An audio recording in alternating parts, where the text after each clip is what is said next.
What's up, everybody? Welcome back to Real Estate Uncensored. We've got another fantastic episode for you. We're talking about understanding people and emotions. We're going to talk a little bit about what's going on in the market today. We've got an amazing guest who's going to share what he's seeing in the Boston market. We're going to talk about his experience from 30 years of doing real estate and just some of the scripts and keys to closing deals. And we're going to talk about just everybody's freaking emotions right now. Everybody's very emotional. Buyers, sellers, agents, everybody's operating off of emotions. What can we do to get out of that? And how can we serve clients at a high level so we actually create clients for life? So as always, got a lot to talk about. Gene's here as well. We'll bring him in a second. But before all that, the junior grandmaster himself in the co-pilot seat, where your regular co-pilot seat, actually, where you belong. You're back in your regular physical location, back in your box. What's up today? Not much, man. Melvin and I met on a StreamYard, and not StreamYard. Yeah, we met on a podcast on StreamYard. It's all the same thing. We met on Clubhouse, and he and I just hit it off. He is when it comes to success, guys, and just accomplishments, he is a pillar of knowledge, and in the Boston, Mass area. So I really want to get to talk with him, but there's a couple of things I want to go over with all of you guys on the show. I had two incredible interactions with people today, and I want to read them out to you because it just touches my heart every single time that I get these messages. So I have Cindy here. She's out of Missouri. She said, "Hi, Greg," and this is a quote, by the way. I'm literally reading this. "Hey, Greg, I want to book an appointment with you. Long fan of you and Matt. Been watching you fuckers ever since you started. Please let me know a time to meet up and call." So I got a kick out of that. And then I got another message from Jenna Jackson today. And this is a really cool thing. She said, "Hey, Greg, just friend requested you. I'm an EXP agent here in Georgia. I listen to your show, all caps, every week. Love it. Y'all are great. And she wants to do a video call and everything else, and we've talked in the past, but I mean, it's just so touching when we get messages like that from folks, guys. So from the deepest part of our heart, I mean, we joke around a lot, we mess with each other a lot, but you guys, the folks that are listening, without you guys, we couldn't do any of this. So thank you. Speak for yourself. Speak for yourself. I'm calling bullshit. No, read that first one again. I'm sorry, Gene, you're breaking up. Read the first one again. I got a bone to pick. Read the first one again. "Hi, Greg. I want to book an appointment with you. Long fan of you." I know you're going to say what you're going to say. Go ahead. Do it for me. Go ahead. "Long fan of you and Matt. Been watching you fuckers ever since you started."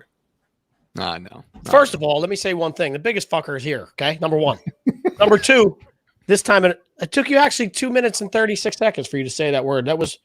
We're doing a new game, man. I don't know if you know this, but how long does it take for Greg to drop the F-bomb into the show? We were at 1 minute. Between that and we should do like George Carlin's 7 dirty words bingo with Greg. That's every one will be checked off in the first 10 minutes of the show. Are you bingo? Melvin. I don't know if my ears could take this. Melvin, you know what you're getting into. All right. Yes, I did. So before we jump back into reviews, or we'll have to read some funny negative reviews of the show sometime, but give us just kind of the 60-second rundown, who you are, where you are, what you do. My name is Melvin Viera. Melvin A. Viera Jr. in Boston, Massachusetts. The beautiful thing is that I've been selling real estate for over 30 years. I'm the president-elect of the Greater Boston Board of Realtors, and have been involved within the association on the board or committee or whatever for almost 8 years now, and doing all different types of stuff. If we have time, I'll kind of break down all the stuff that I've done. But more or less, I'm here. I've been selling real estate, like I said, for 30 years, and have sold real estate from out the western part of Massachusetts, the northern part of Massachusetts, the southern, and down to the vineyard and everywhere else. Awesome. Anyway, and I also teach first-time homebuyer classes, which I really enjoy. I've been doing that for quite some time. And literally, I've done it for the city of Boston. I've done it for the town of Waltham. I've done it for the state of Massachusetts for different things as well. And I come in and they allow me just to sit and talk. That's awesome.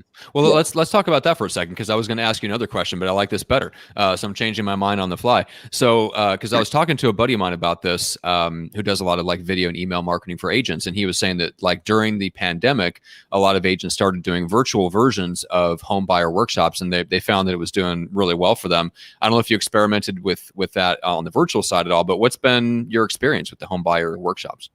Well, the home buyer workshop has been a great thing, especially when you're doing it. It's funny. I've done it in person. I actually love doing it more in person because I can really interact, because you don't get the emotion that you usually get with a live audience right in front of you, because you don't see it. But the virtual piece has been very good, and I've been able to bring in a lot of my presentations and actually put them up on the screen and do a lot of different little things that I couldn't do while I was in the live segment. So there are the pros and cons to doing it. So there are the catches. I like both, but there's a lot of things that I'm going to actually, when I start doing the live segments again, I'm going to be bringing in a lot more of the video stuff and doing a lot more screen sharing and making sure it's a little more interactive. Yeah, I like that. I like that a lot. Go ahead, Greg. Oh, I was just going to say, one, Melvin, I'm going to talk to you off air about doing an interview with Bernice Ross and I on Inman about some of this stuff, because you sparked a really good, interesting idea. Do you see in basically all different parts of the country, especially in Boston, Mass, and everywhere else, when it comes to the first-time home buyers and first-time sellers and all of that stuff, and emotional buying and selling, where do you see this going? Because we were talking off air about this, and I would love to see kind of that correlation between the classes you're leading, kind of where they are on an emotional scale, probably at a 10 because they're so excited to go buy it, or depressed because they can't afford something. But how does that correlate into real life? What's been your experience on that, and how can we wrangle that so that we can, correct and control the emotions of our clients so that we can accurately get them to the next stage of life, whatever that might be? I'm looking up because it's a lot to, you just gave me, and the first thing that comes to mind is that we as agents need to explain what things can happen during the transaction and explain to them that it's okay if you don't buy. It's okay. Don't get caught up in, don't let your emotions, use your head. Analyze the thing. Don't get caught up in the whole everything has to be perfect before you can actually go for it. Believe sweat equity can be something. The problem is that a lot of people get caught up in all the other things, and we as agents need to explain to our clients, it's okay. I'm going to be there, and I'm going to make sure you find the home that you find of your desire, not my desire, meaning the agent. Yeah, no, makes total sense. Sorry, Matt, go ahead. Well, I was just going to say, like, Greg, have you ever had that conversation with a first-time home buyer where you have to tell them it's okay if you don't buy? I mean, what do you think their response would be to that? Because if they're in that process, they're pretty keyed in on buying. Is it just a matter of setting better expectations that if we don't get the right deal that comes along, it's okay to wait until the right one comes along? Yeah, 100%. I actually have that conversation every single time I go into a listing presentation or a buyer presentation. I say, look, I work for you. I'm on your timetable. Whatever makes the most sense for you. If you don't buy something, or if we don't get the right seller, again, if you're a seller, this is your home. This is your decision. You can do whatever you feel is right for you. I'm here to serve you in any way, any capacity that I can. And on the buy side, I had a conversation with a buyer this morning. And, she was, frustrated that we didn't get this deal. And this other agent was complete wackadoodle. I mean, the fucking conversation we had was we gave her a full price offer, phenomenal terms, reduced our contingency timeframes, pre-approval letter, the whole nine. And she comes to me and goes, well, my client's not going to walk away with any money on this, so we're going to look for a higher offer. And I'm like, the fuck are you talking about? For the listing price that she set. that she set. And so then I had to talk with my buyer and be like, it's okay, it's cool. Like, if we don't get it, it's not meant to be. But like, you're right, Melvin. I would just love to like walk into like Walmart one time and you get up to the checkout stand, they're like, sorry, margins just aren't there, man. You're just gonna have to put it back and it's gonna be marked up to 20%. Well, matter of fact, get a price increase as soon as you check it out. Cha-ching! That's right. You said $5.99. Yeah, it's $7.99 now. $99 now. But it's having those conversations, and you're just like, what the shit just happened to my life? Oh my God. Wow. Okay. All right. So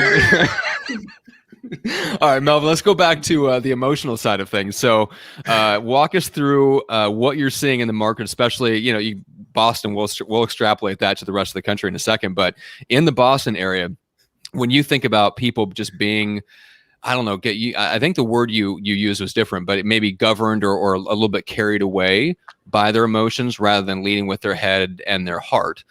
So that was something we talked a little bit about in pre-show. So elaborate on that a little bit and maybe give us some examples that you've seen lately of how that plays out. Well, it's like this. With you buying with your emotions, you're not, going to the multiple bid situation. Perfect example. Mm-hmm. You know that it's a struggle for you to get there, to pay that number, but you still do it because you're caught in the frenzy. Don't get caught in that emotional frenzy because you think that's going to be the last time you're going to get a home that looks like that. Mm-hmm. I tell people all the time, it's only a house until you move into it. When you move into it, it becomes a home. You make it to what you want. You design it however you want. You put your paint colors on. You change things. It's just a house. Understand, something else will come out there. Yeah, it may seem like it's the end of the world because you've made 10 offers and you feel that you need to get this one.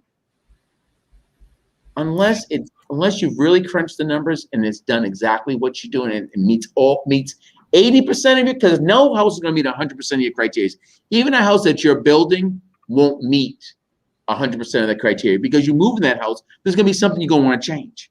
Yeah. So if it meets at least 80% and it makes sense financially,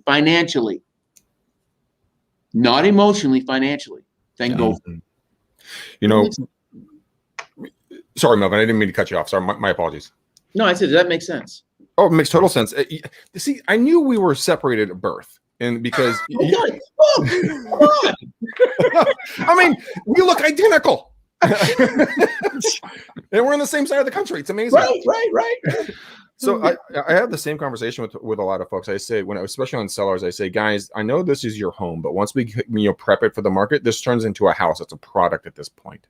And, my father always would say to me that when it comes to buyers, there's always another boxcar coming down the tracks, aka there's always something new coming on the market.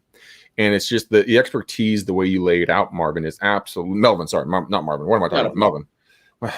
Hello, dyslexia. How are you, my old friend? We're supposed to be twins.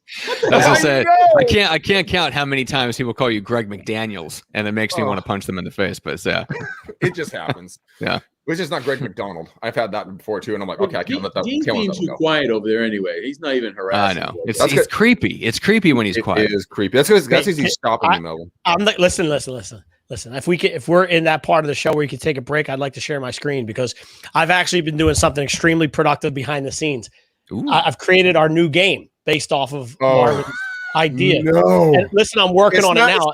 Hey, Gene. What? It's not Marvin. It's Melvin. Get the fucking name right. I did that on I did that on purpose because it's part of the game. And what we're doing here is, if you let me share my screen, can you enter that into the screen? This is our new Real Estate Uncensored game. It's not bingo. It's called Gringo. Okay? And here's what we're going to do. We're going to create all these. Look, calls guest the wrong name, spells the title incorrectly, said the F-bomb. So, we're totally doing this shit, dude. That's going to be. And I don't know if you noticed, the background of it was actually a caricature of Greg. So stay tuned for Gringo. That's awesome. This may be the best. Yeah, that's the best thing you've ever done for the show, Gene. So Melvin, that's the only reason why I did that. I'm sorry. I love it. That's awesome. Oh my gosh. All right, you can go quiet for a little while. Keep going. That was well worth you being creepy for about 10 minutes. Hey, let Greg keep talking because he needs more material. I'm with you. I'm writing them down. Believe me when I tell you. Oh, he really is. This is not a joke. Oh my God. All right. So multiple bids. That's a common situation. That's one that'll get really frustrating. Let's talk about maybe, what about the seller side? What are some of the common emotional pitfalls that the sellers are getting into right now? I can't believe it sold so quick. Oh my God, where am I going to go? You called me and you wanted to put it on the market. Okay. I know what upset puts you, but are you ready? Oh, man. No, not ready yet. I mean, listen, and I say to them all the time, this is an important decision. The home is going to sell quickly. Do you know where you're going to go? Well, yeah. But then all of a sudden it happens. No. And I go, it's like, I didn't actually want to stay with my sister-in-law, Linda. Why would I want to do that? Yeah. Right. Like, I'm not moving with my parents. No, I can't do that again. Know how old I am? I can't be moving back in that house. They're going to be moving in with you soon, so you better think about it. Yeah. All right, Greg. So let's talk about maybe scripting for that situation. So Melvin, you were talking about how you would ask them the question, and they would tell you they were ready. Yeah. What could be done to uncover that in advance to where you actually find out if that's a real issue before it comes up? Greg, what do you think? Well, I want to do a role play with Melvin. Okay. It's not Marvin, it's Melvin. I mean, Gene, you need to Marvin, get that correct. No, it's Marvin during the role playing. Oh, yeah. It's Melvin. Oh, great. Because that won't be confusing at all. Poor Matt. He's going to have to write the names down. He's going to use color codes. I know. I got to double check the show notes on this episode. Make sure we don't spell his name wrong in the show notes. One of the things, I'm actually having a conversation with a gal later today about the fact that of this exact conversation. She said, Greg, I'm afraid my house is going to sell too fast. And I say, well, yeah, it probably will based upon inventory. And I had the exact same conversation. I'm like, well, where are you going? Well, I want to move to Salt Lake. Okay. Do you have a house in Salt Lake? No, we don't have a house in Salt Lake. So what if we sell your home faster than what you want? Well, I want a rent back. How long do you want the rent back? 60 to 90 days. I'm like, well, that shit's not going to fucking happen. Right. But we can talk about it. We can get 30 to 60, but not 90. And so what we've decided to do is that, based upon our conversations, that we're just going to wait until she goes to Salt Lake, identifies a property, right? Mm-hmm. Do a contingent offer, come back here. We've already been prepped. We're going to get the property on the market. It will sell. She'll get her cash. She'll move. And she'll go from there. But it was setting, like you said, it's setting the expectations. But I want to hear Melvin. You're the agent. I'm the homeowner. Okay. So ring. Put him on the spot. But Greg, watch this. Oh, how about when you go to them and you say, okay, and they say, oh, I'm all set. And the next second they go, well, I'm going to build something. Okay, I got the builder. He's ready to build it. Okay. Next second, oh, by the way, we can't finish the project now because everything's slowed down, prices have gone up, can't get the right people in, and then you go, oh shit. You're like, fuck, how do we structure this? I mean, with me and my condo here, that actually happened. The tenants had a contract here for rent, and they weren't going to exit the property until they had, gone to the end of their contract.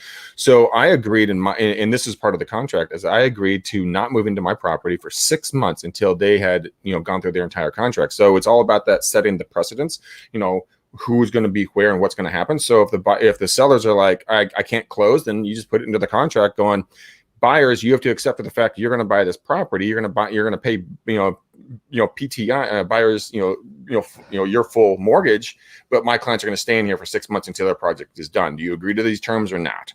I mean, would you structure something like that, Melvin, or not? Yes and no. It all depends on that at that moment and what's going on. You really have to be listening to your client. You have to hear what they have to say. Problem is, a lot of us don't listen. Yeah. A lot of us don't listen. And God gave us 2 ears, okay, and 1 mouth. We need to open these up and shut this down and listen to what the client wants and then try to solve their issues. Sometimes we can't solve them because they don't know what they want. I always tell them, do me a favor. I'm going to put you on a trip, right? And I put you on a trip. You're going to look at a map, right? Okay. So do me a favor. This is what we're going to do. We're going on a trip today. Oh. And I want you to lay out your map where we're going. And I do that with them. And then they tell me, but sometimes they hit this one street that they didn't put on the map. And I'm going, whoa, help me. I love that. Walk me through that script, actually, because that's a really powerful script. Like I literally just wrote that down. Just so you know.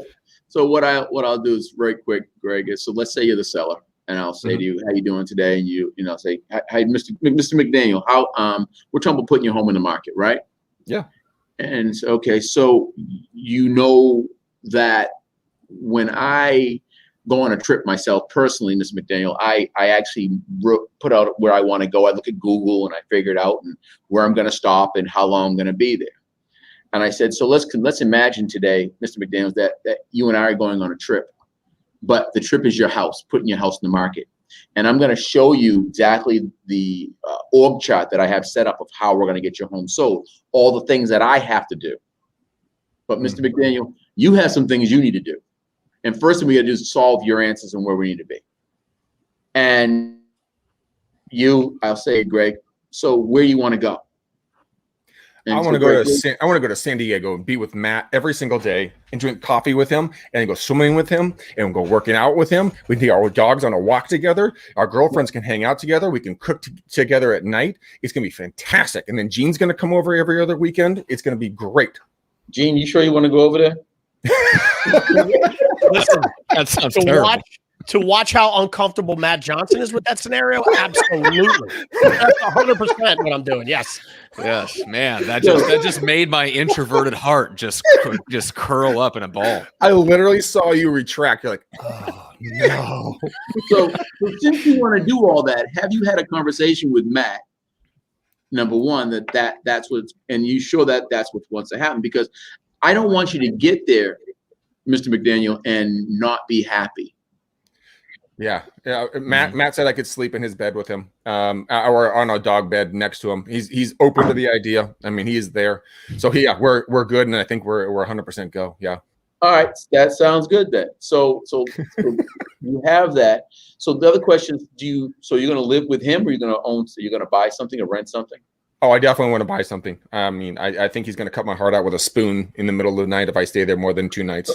So have you written down where you want to be? Have you put it in your phone or anything like that? Matt, give me a area in San Diego. North Park. El Cajon or? Yeah, El Cajon. We want to move to El Cajon. Okay, great. Sounds good. So you know that you want to move to El Cajon. You know your price range? $20 million, more like 200,000, but I forgot a zero. So I don't know if you can buy anything for $200,000 in El Cajon. You can buy access to someone else's garage. Right, right. Give me a realistic price point, Greg. 500,000. Okay, $850,000. That's kind of where we want to spend. Okay, no, I get that. I appreciate that. That's great then. So since you know that, have you talked to a realtor down there? We have not yet. Okay, great. So what I can do is my referral network. I know a lot of different people. I'll be able to refer you to a couple of people down there. I'll find you the best agent in the area for you to help you out. So we'll do that. But what I also need to know from you, I already have your number and your email and address, so let me ask you a question. How many bedrooms are you looking for? We would prefer 4, but 3 would be fine. Love a attached garage. Okay. With COVID and everything else, we would love an opportunity somewhere that maybe we could build an outbuilding for like an office for my wife and I to share, or turn one of the bedrooms into it if we can have a 4th bedroom. But I mean, we're kind of versatile on that one, because the dining room could be the office for a small amount of time. I mean, we just need to get into that area, I guess. So let me ask you, and you tell you and your wife. So the question I have for you is this, Greg, is have you written down your wish list, and has your wife written down her wish list? You know what, Melvin? We have not done that, and I think we should do it. Hey, honey, write down your wish list. Melvin's telling us to write down a wish list. Okay, so we're going to do that. But I want you to do it separately. I don't want you to do it together. Do it by yourself. Okay. Wow, that's kind of mean. That's what say. That's what she said. Right, exactly. I say all that then, but Mr. McDaniel, you and your wife, once you do that, I want you two to get together, and then I want you to compare your wish list together. Okay. That's good. The reason being is because you have different wants and different needs, and so does she. And I don't want you thinking, I need to succumb to what she wants, and she needs to succumb to what I want. But you both may have things that you both like, and you both can come to compromising areas and come up with a perfect home. Because I'd hate for you to walk at home and you think it's perfect and she doesn't, because you don't know exactly what she wants. Make sense? Okay. Yeah. Dude, okay, so a couple of things I'm going to take away from that is are we done with this role play, or are we done? We're done here. We're done there. Okay. I like it. One is the road trip and the map, right? Yeah. We're going on a road trip. Show me the map of where you're going to land. You asked me some great questions in regards to identifying where, have I talked to an agent? And what areas do I want to live in? What's my budget, right? Yeah. Then what I really liked, and I mean really liked, was independently of each of the spouses, or if it's just a single person, doesn't matter what the scenario is, write down what your must-haves, would likes, don't likes, right, in regards to your wish list. Have you ever had like maybe the kids write down some of that stuff so everybody's on board, so you have the whole family? You need to have that, but also what I need to know is if there's any kids, are you looking for a babysitter? Are you moving? Why are you moving there for close to mom and dad? Are you moving down because of relatives? Someone can take over.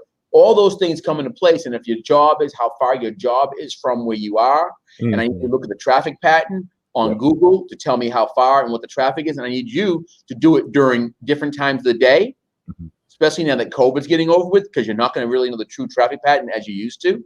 But you need to start looking at it before you get down there, so you know what your commute's going to be at any given time, and also know what schools they're going to, so you know how fast and how long it's going to take you to get back and forth if you have to drop them off at school.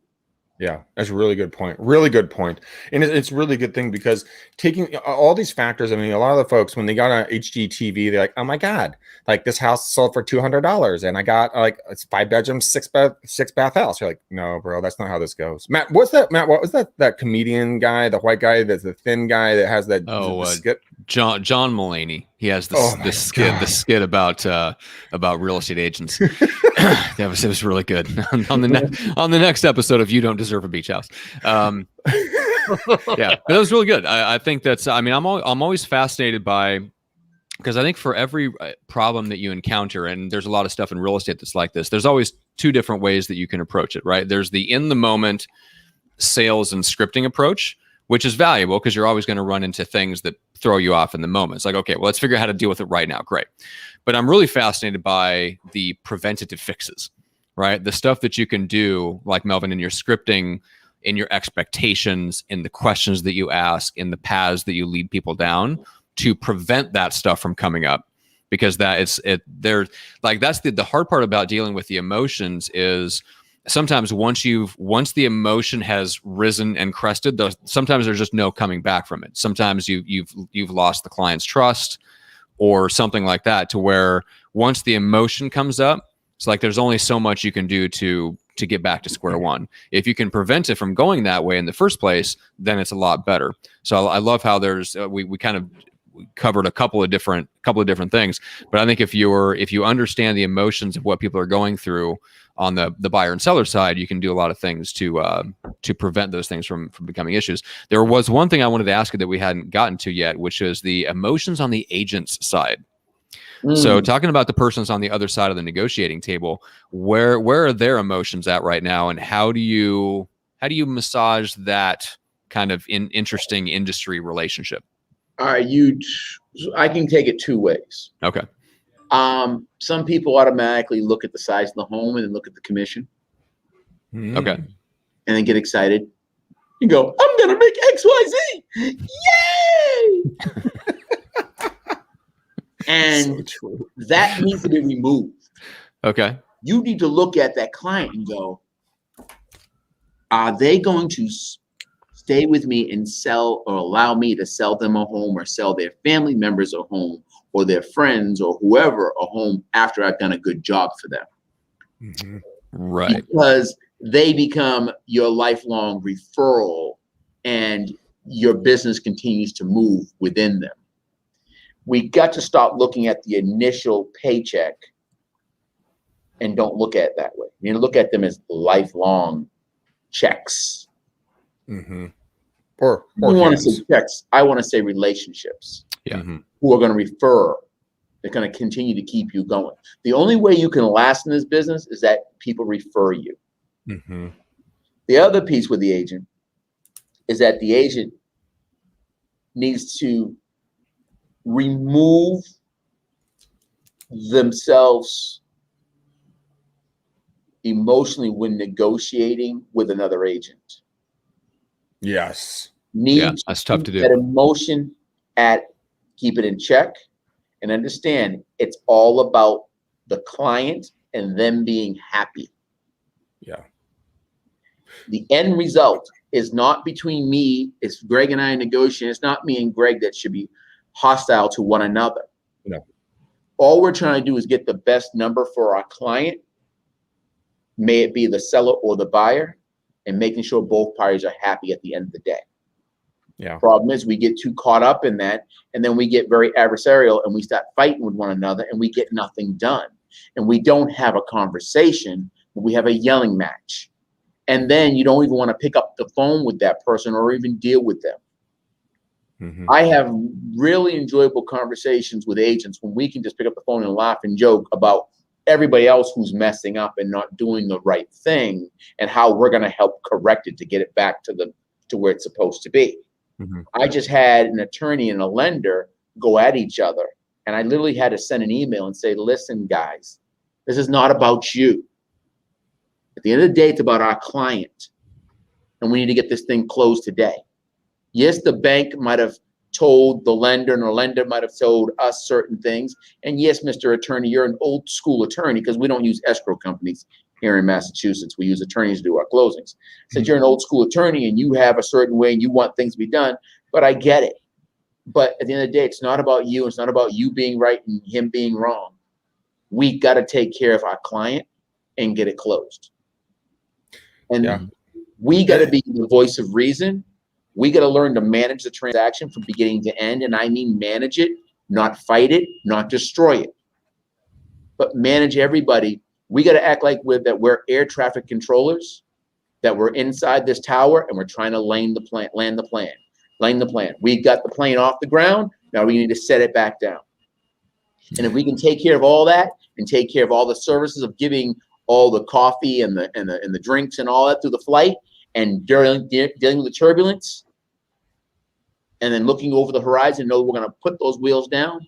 Once we do that, we've done a great job. But if we don't do that, we've lost. Yeah. Your analogies are fucking Agreed. awesome. Trip in the map, you're landing the plane. I mean, You know these what are else? just really good things. Oh, I wait, it speaks. Well, wait. Aside from his analogies, have you noticed that he's delivering them just like Denzel Washington? Like, I'm listening. I'm not watching. So I'm doing the bingo card. I'm listening, and I'm like, "Who's he sound like?" I'm like, "Holy shit, he sounds like Denzel." Like, you have to have been told that before. He does. He does. He listen, pay attention. Shit on me. It's incredible. I love it.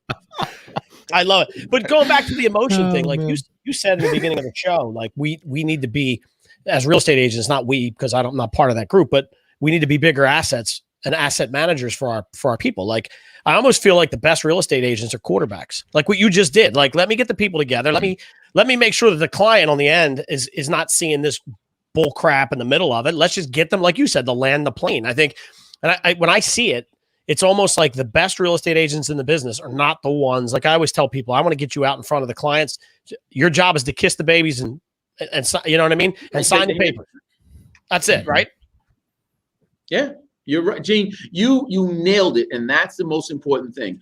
Us to be out front, do what we got to do, but handle all the BS in the backside. Keep it from everybody. Keep the emotions out. Mm-hmm. Yes, things do get frustrating. Sometimes, yes, you got to take that person to the corner and take them to the woodshed and tell them what's going on, and basically like, listen, this needs to be done. No bullshit. Stop it. But the problem is, we then carry it on throughout the whole transaction. Yeah. And we create more problems. So let me ask you something, because you just got me thinking, and I'd love to hear how you do this. So one of the challenges we always come up with, I'm on the marketing side, right? Mm-hmm. And I know that most of the people in America think that real estate agents don't do shit, but they put a sign in the yard and I'm going to be responsible for paying them for 6%, especially in a market like this, right? Mm-hmm. Like this market, it's like everybody thinks they can sell their own home. No problems. I don't need an agent. I'm going to save myself $8,000, right? So I feel like you just created a dichotomy in my world. What I know that happens is all that stuff that you just mentioned. The attorneys are fighting with the appraisers and all the people, all this stuff that goes on behind the scenes during a regular transaction that people don't see. So how does Melvin balance the fact that I don't want the end client to see this mess because it's my job to protect them and fix it. Yeah. But I also want the end client to see this mess because now they know what they're giving me 6% for. So how do you balance that? Well, we won't talk about numbers because the antitrust. We don't know if what let's say 6 oranges or 9 oranges. But okay, fair. That's cool. as you asked that question, I got to be careful because I am the president-elect, and I got to make sure. No problem. But he has a real point on that one. How do I get it? What do I do is I explain this to them in the very beginning. In the very beginning of my presentation, how I'm going to handle the whole transaction and what's going to happen. And I explain to them there may be some hiccups with inside there. What I do is, after I've solved the hiccup, I will turn to them and say, XYZ happened during this, and I've taken care of this. I just want you to understand that's why you hired me to handle this at this situation. I didn't want to alert you to it because I didn't want you to emotionally get engaged, to get upset. I said, if I had needed your help, I would have come to get you. And then I would have had you come in and help, but I was able to handle it. Now, if it's something I can't handle and I really need them involved, then I will bring them in.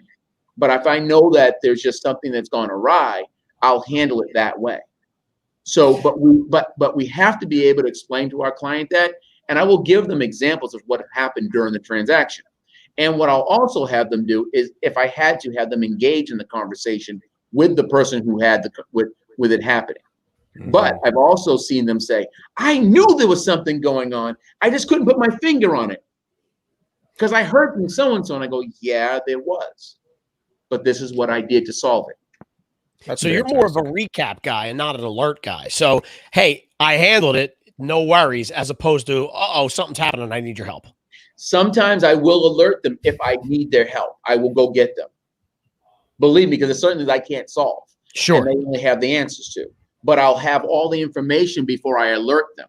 The problem is sometimes we go into alerting them and we don't have. I'm not saying we're going to have we're going to have all the answers, but I'll have part of why I'm alerting them and what I need them to say or do. The problem is we go in and go, hey, I need your help. I'll come right back and tell you why I need your help. No. That is a terrible thing to do to someone emotionally. Yeah, Holy right. cow. It's like, Gene, I have terrible news for you. Hang on. What's that? What's going on? Yeah, and then just walk away, not finish the sentence. We do that because we emotionally, because a lot of people emotionally get all attached. Like, I need to tell somebody. Yes, you need to tell somebody, but you need to have the options that are out there before you bring it to them. Right. Yeah. It again goes back to the trip in the car, and the map. I mean, if you don't have a map through a problem, you shouldn't even have that conversation. Figure your way out of the bag first, and then go into it. When it comes to emotional stuff, what I do with every one of my clients, I tell them, all right, Matt and Julie and your 3 obese insulin sucking troll babies. We're excited to work together, but this is how it's going to work. This is how, this process is going to take place. You're going to love me now, right? And I'm nodding my head. And then you're going to hate me sometime during the transaction, right? No, we'd never do that. Yeah, you will. And then shut up. And then I'm like, then you're going to love me again. At the end, they'll love you. But in the middle, listen, Greg, you know this for a fact. In that middle, they get sometimes like, my agent's not doing the right thing. And you're like, whoa. And that's why I come back to them. And as soon as they start the hater hat on, which Matt has permanently tattooed on his forehead, I say, look, is this the point where you hate me? No. I'm like, are you sure? That's good. That's a really good callback. Because what I do is I'm bringing them back to the emotional starting point of them. Like, we'd never hate you. I'm like, this is why you hate me, right? No, okay, we're frustrated. I'm like, okay. And that's what it is. They're frustrated. And I tell them the lines of communications are always open. So please do me a favor. Pick up the phone, email me. Let's talk about it before it becomes a real issue. Yeah, it's a marriage. Right, because you could be in the corner and you don't have the answers. So you're still getting so frustrated. No, I'm here. Pick up. But the problem is there are a lot of people who do not pick up their phone and are afraid to deal with conflict. That is true. Yeah. Well, conflict is hard because the emotional toll on it, you're afraid of the negative outcome. But as long as you have the conversation and you understand where everybody stands, all of a sudden you can move forward in a united front. And I always use terms as us, we, team, even when I'm doing prospecting, so that it emotionally, mentally, and psychologically binds the two of us together. And I also do the pull away. I say, well, you know what? I might not be the right agent for you. You might not be the right agent for me, or reverse that client for me. And that, again, as soon as they can't have it, they want it and need it. So then all of a sudden we get into these different scripting things, and the emotions, that's why I'm saying the emotions start, growing, so that they want to work with you. and they have to work with you. I love the fact that you do the takeaway from them and you're not giving to them, because the problem is if they think they can get you that easy, then they know you're that easy. They'll abuse you. But if you say to them, look, you know, you might not be the right client for me, and I may not be the right agent for you. And people are just like, the fuck? What do you mean I'm not the right client for you? Right. Oh, hell no. You come over here. I'm signing paperwork. or I'm selling this $1 million house. Don't you want it? Maybe not. Dude, the funny thing is that, by the way, Nikki Regland said that, Matt, it's gorgeous in North Carolina. I'm sure you don't mind coming over to the East Coast to clean my car. Well, I just Nikki, as it says on the screen, just text Greg about that, and please text him day and night to get that scheduled. He'll make it happen. 2 in the morning, 4 in the morning. Call Greg anytime. Make sure he gets that scheduled. And I'm rerouting my phone number to Matt in the evenings from 9 until 6 a.m. So it'll be a great thing. Yeah. But I mean, it really is the takeaway. It's like the whole dating thing. If you're the hot chick in the bar, then and every dude's hitting on you, you're kind of like, no. Every dude's like, I gotta talk to her. It's the same thing with a hot listing, right? Yeah. You know, there's literally no difference in regards to that. You just have to be persistent and add more value. And when you add more value, then the people are going to want to talk with you because they get emotionally invested in the fact that they're going to get something out of it for them. Again, it's not about you. It's all about them. And the leads will fall like rain. So it's funny. I had a client. They met me because I did this thing for the Boston Globe. They had me on an hour call Zoom thing. I had about 1,000 people on it in the Boston Globe, and where I was talking about real estate, and we had all the agencies throughout Boston and Massachusetts that do first-time home buyer stuff and all that. So they met me on that. They called me up and they're like, "Hey, Mel, I want to work with you." I'm like, "Great, not a problem. Give me a wish list. I'll put you in the computer and all that." So one day they wanted me to go ahead and show them a house, and I said, "Listen, I'm sorry, but I can't. Today I'm booked. I have another appointment." They run out, go find a house, found an agent. Agent didn't care about them.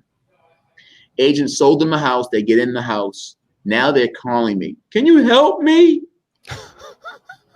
Nope. Okay. I said, "I can't interfere in the listing. I can't interfere in the transaction. You understand? I can't get in the middle of it. You're already involved with somebody. But we need your advice." I said, "Hey, you have an attorney?" "Yeah, I do. Talk to your attorney. Here's a couple of questions you can ask your attorney, but I can't get in the middle of it." "Well, this is what's going on." I'm like, "Look, I told you I could help you, but you went somewhere else. I'm okay with it. But I said, just give me the next day. I'll be there." Hold up, Mel. You tell me you don't work for free? Melvin's like, "I'm out of here. This podcast is bullshit. Ask dumb questions." Actually, Melvin, I had a similar experience a couple of times naturally because we've been in the business for a long period of time. And what I did is I came up with what I called a cheating script. And so my cheating script is this, Matt, Julie, your 3 obese, insulin sucking troll babies.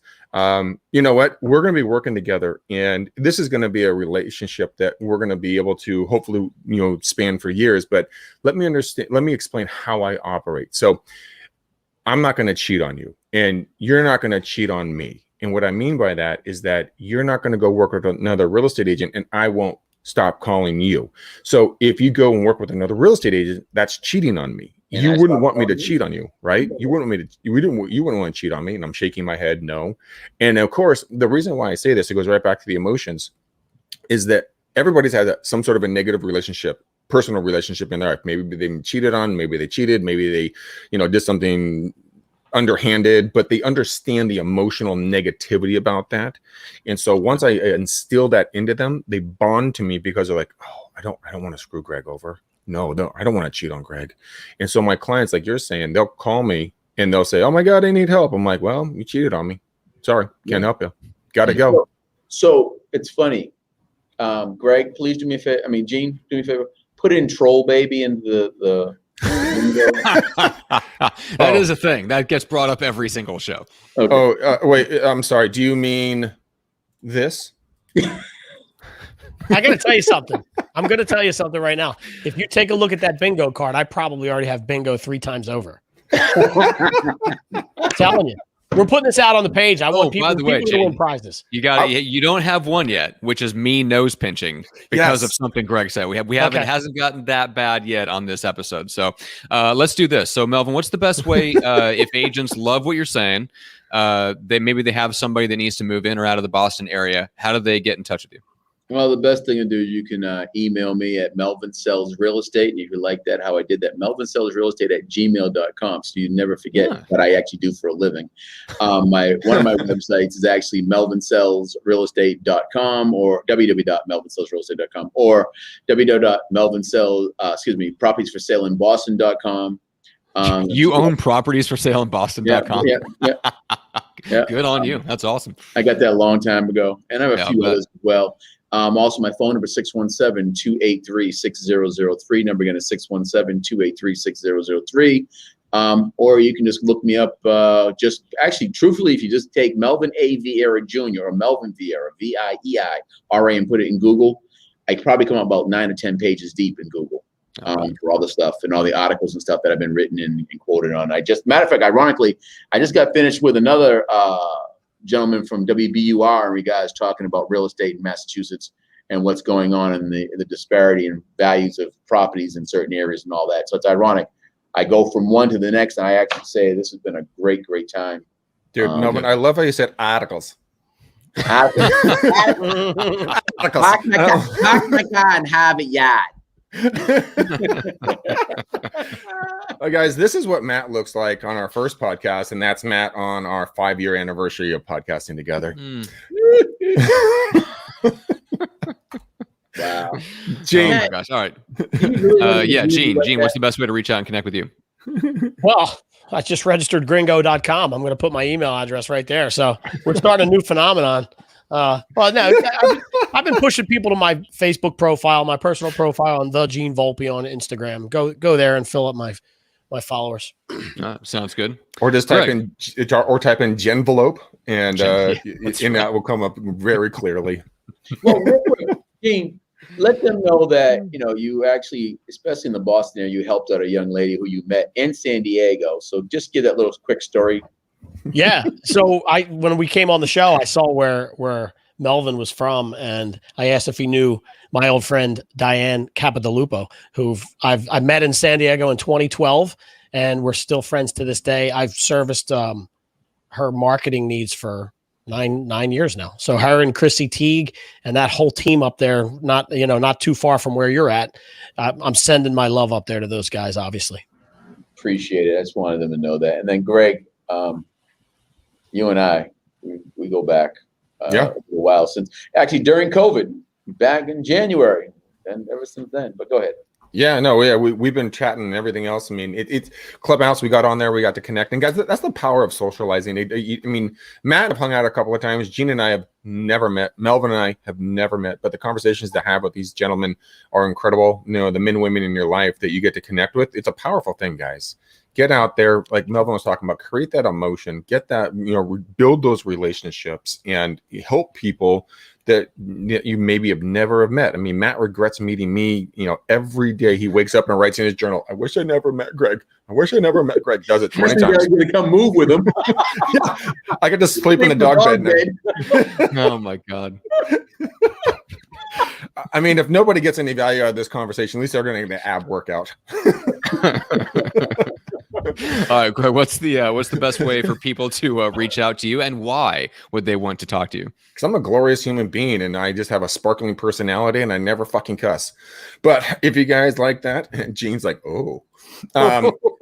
Guys, we are hiring for our EXP team. We got a lot of crazy cool stuff coming down the pipe. We have started a trucking line with Clever Lead spelled with a K, and we are expanding nationwide. And what we're doing is we're going to help people move at a 70% reduction off of moving costs. And we're launching some ad campaigns on that, and that's going to be exclusively with Clever and with our EXP team. Guys, I cannot guys and gals. I'm not sexist. Matt, I told you I'm not sexist. I say guys and gals. Okay. You really need to get that straight in the scripting and especially in the show notes. But Melvin's dying. I gotta stay compliant, man. But you know, it is a phenomenal opportunity to really stand out in your community. We had 2 moving trucks for a while, and they were phenomenal successes until one of them decided to play. Well, they wanted to see if they could go under a bridge, and they didn't win. But reach out to us, and it's going to be an amazing way for you guys to stand out and join our EXP team. Matt, I understand that you have scribbled with some crayons, and you've put together something. And what would that be? The micro what? Yeah, micro famous. This is the longest and strangest call to action section ever. Yes, I wrote a book called Micro Famous. Go to getmicrofamous.com, or you can grab it on Amazon if you're a Dude, oh my God. Dude, listen, here's what you just said. We're launching a trucking company. It may or may not make it under the bridge, but you should call us. Yeah. Yes. We're going to put all your most valuable shit in there. Might make it, might not. Right. This stuff may not make it to us. We're not sure, but it's going to be great. You may get your things, but we don't know. But give us a try. Listen, I just started an insurance company, and my one product is insuring your furniture against Greg's trucks. and it's 70% off. Oh my God. Oh my God. It's better than blackjack. That's fantastic. Oh my God. Okay, Micro Famous. Lead us out, bud. All right. Let's tie a nice bow around this episode. Call it good. Holy cow. Let's do navy blue. Let's do a navy blue bow. Let's tie that right around this episode, and let's call it a day. Oh my God, ladies and gentlemen. Melvin, we call you Marvin, but you go by Melvin in the real world. You know, thanks Uncle for coming. Melvin. Uncle Melvin. That's right. That is your nickname on Clubhouse. It is Uncle Melvin. That literally is whatever everyone calls him. Is Uncle Melvin. I come in the room and they're like, here comes the old guy. They're like, Uncle Melvin. You're like, what the fuck, man? And they bring me up on stage. Come on, Uncle Melvin. Yeah. But he drops solid knowledge bombs, guys. We really appreciate you. We love you. Thank you for laughing with us and joking around. And Gene's gonna make a lot of money on my trucking company with clever leads. Matt's gonna sell a lot of micro copies of his micro book, and then Melvin's gonna become the new president of the Boston Mass Association. Gene is literally leaning over and dying. I'm your first investor. Yeah, that's right. That's right. Melvin's chairman of the board of Gene's insurance company against Greg's trucking company. You guys are giving me a heart attack. Oh my God. Oh, I gotta say, guys, Melvin, we're just not worthy. We're just not worthy. Thank you for being here with us. Guys, go to everywhere that you guys listen to podcasts. Give us a 5-star, not a 2-star review, so it helps put this podcast up. Please do a hashtag to Melvin if you like the content that he put out there. Obviously, Matt and Gene, you are beautiful, wonderful, incredible human beings. And guys, until next time, peace out, ninjas. We're gone. Have a good one, guys. Shut up, Matt.